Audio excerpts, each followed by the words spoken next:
नमस्कार दोस्तों। केंद्रीय विद्यालय स्पेशल एजुकेटर टायर 1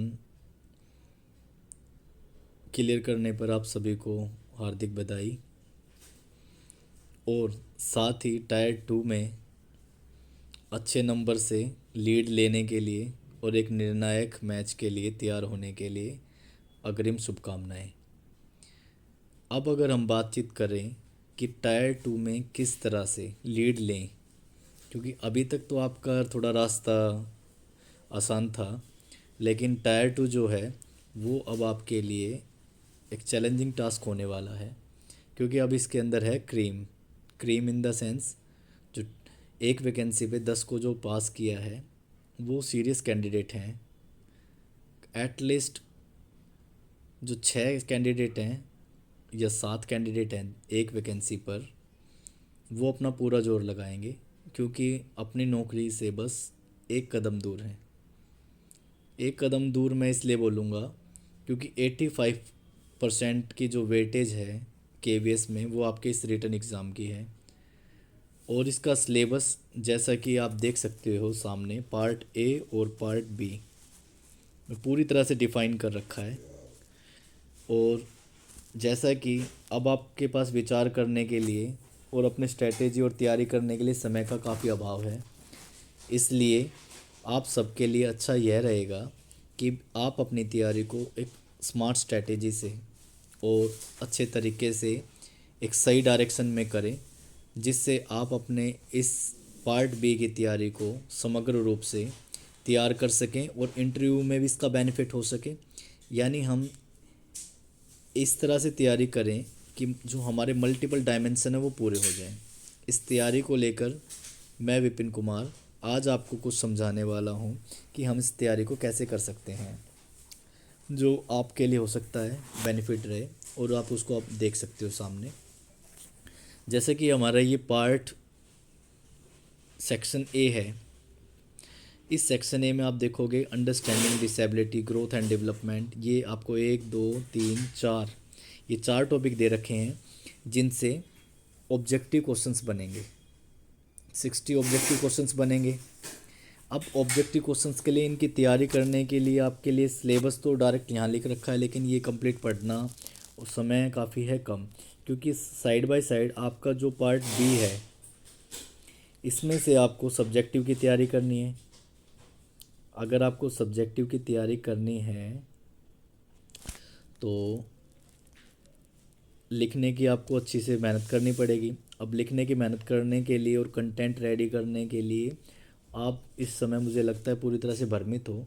तो अब हम कैसे क्या कर सकते हैं, तो मुझे इस सिलेबस को देखने के बाद एक आइडिया आया और मैंने अभी इसे एग्जीक्यूट किया है। अगर आप इसको एक बार देखते हो और समझते हो और साथ मिलकर तैयारी करते हो, तो मैं इसमें आपके साथ थोड़ी मेहनत करने के लिए रेडी हूँ।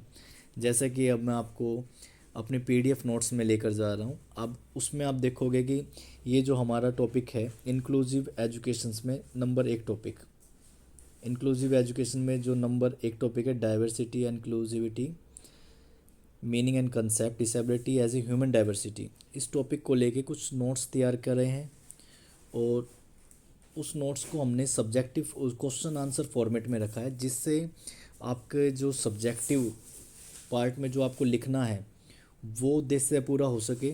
और साथ ही कुछ हम उनके ऑब्जेक्टिव क्वेश्चंस बना लेंगे उसी टॉपिक पे, जिससे आपका ऑब्जेक्टिव क्वेश्चंस का भी एक ही जगह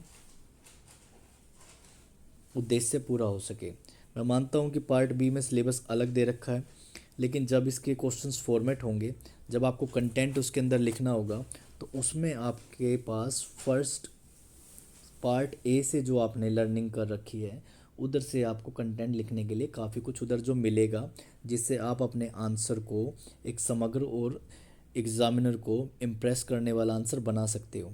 इसलिए आप, जैसे कि हम एग्ज़ाम्पल लेकर चल रहे हैं इस तैयारी का, फर्स्ट टॉपिक इंक्लूसिव एजुकेशंस का, आप उसे देखो और उसे समझो और फिर उसके बाद हम आगे इसके बारे में और डिस्कशन करते हैं।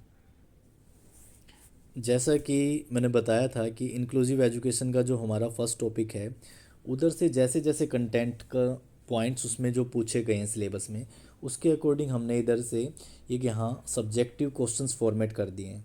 विविधता और समावेशिता की अवधारणा को परिभाषित कीजिए, इन दोनों के बीच अंतर स्पष्ट करते हुए उनके महत्व पर प्रकाश डालिए। अब देखिए, अगर आपको आंसर अपना लिखना है तो आपके पास कंटेंट होना चाहिए, उस कंटेंट के पॉइंट्स किस तरह से रहेंगे और आप क्वेश्चंस को एग्जामिनेशन रूम में किस तरह से हैंडल करोगे। जैसे इसके इसके पॉइंट्स दे रखे हैं, इस तरह से आप हेडिंग बनाओगे, अलग अलग लिखोगे, ये डिफरेंस दे रखा है, ये डेफिनेशन दे रखी है, फिर हम कंक्लूजन पे आएंगे, हमें उसका महत्व पता होना चाहिए।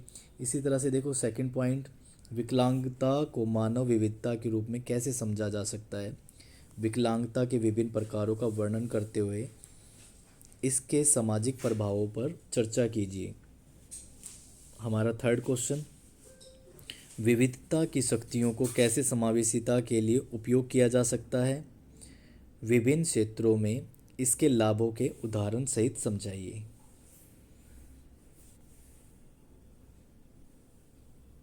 क्वेश्चन नंबर 4, एक समावेशी समाज निर्माण में आने वाली प्रमुख चुनौतियों का वर्णन कीजिए, इन चुनौतियों के समाधान के लिए सुझाव दीजिए।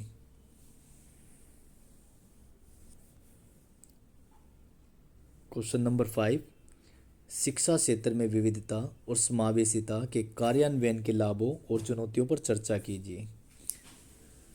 तो फॉर एग्ज़ाम्पल अभी ये कंटेंट मैंने बनाया है, इससे अच्छी और क्वालिटी का और बेटर और रिलेवेंट टॉपिक लेकर और कंटेंट को हम रेडी करेंगे। इसके बाद क्या किया है कि हमने फर्स्ट टॉपिक उधर से उठाया, ये हमारा सब्जेक्टिव हो गया, जिससे आपका वो कंटेंट रेडी हो जाएगा। उसके बाद नेक्स्ट हम उसी टॉपिक से कुछ ऑब्जेक्टिव क्वेश्चंस बनाएंगे। अभी मैंने 30 क्वेश्चंस यहाँ से फॉर्मेट किए हैं, जैसे आपको नज़र आ रहे 1 2 3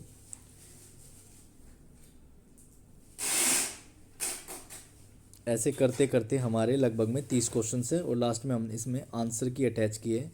लेकिन एटलीस्ट हम 50 क्वेश्चंस रखेंगे और उसका लेवल मॉडरेट टू डिफ़िकल्ट रखेंगे, जिससे आपकी तैयारी मजबूत चल रहे। और इस तरह की पीडीएफ अगर आप चाहते हो कि मैं कंटेंट आपका रेडी करूं, और स्टार्टिंग के आप 10 दिन तक आप इस पीडीएफ को पढ़ने के बाद आपका कंटेंट रेडी हो जाएगा।